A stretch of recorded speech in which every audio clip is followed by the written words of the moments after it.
Some people ask me, is it worth to work on board of cruise ship? So today I'll be answering this question, but before I start, if you're not subscribed to my channel, please do so, just to help me out. Thank you. Alright, so is it worth to work on board? Actually, it really depends on you, how strong you are. I think that's the first thing. How strong you are, what you can accept and what you can't, how can you ignore things, how you can live with people daily that are like sucks or things like that. As you guys know, on board we work with different nationalities, different people, and the guests. In my case, I also work with children. So it's really about how can you endure that? How can you accept that? You know, if you have a person that don't have much patience, it might be really hard. Actually, most of the people work on board to get more money, because in some positions we can get really good money, and if you stay in the company for a couple of years, you can get promoted and get paid well, you get paid more. So some people, even though it's really hard, people still do it to get money to accomplish their dreams. It's very common in many countries.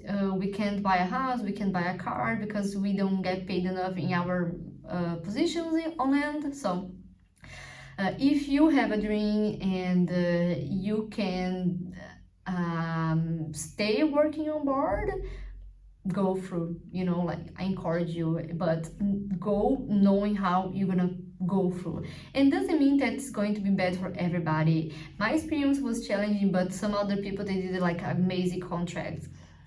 Me, even though I had a bad experience, I still miss the ship life. So it really depends. Like it is hard, but sometimes you can get a good manager, you can get good colleagues, or maybe sometimes you work your own depending on the position.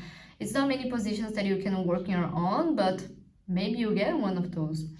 So yeah, and also in my case, as I love to travel, it's a good thing because I get to see many places for free, you know. So that's one of my goals when I work on board, to meet as many places as possible. And the another fact is that I don't need to pay for the food, I don't need to pay for accommodation, you know. So that's also something good for me. So if I recommend to work on board, I definitely do, at least to try it, you know. Like some people they can't, some people live in like 1 week or 1 month, or some people try like 3 months and they leave, but at least they try, you know.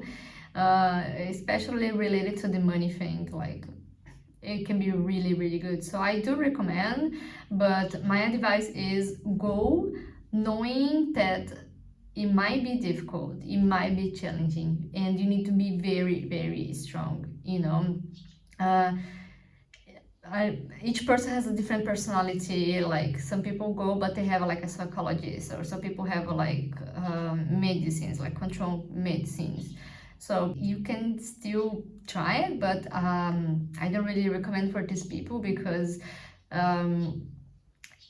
like people that have like social anxiety, people that have depression, anxiety, like these types of things, it's really hard to overcome this on board. Even when you are on land, you can suffer a lot, but on board is much worse. So maybe for these people I don't really recommend it, for people that have these special conditions.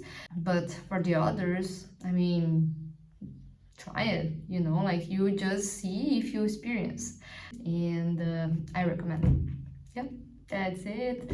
See you. Bye bye.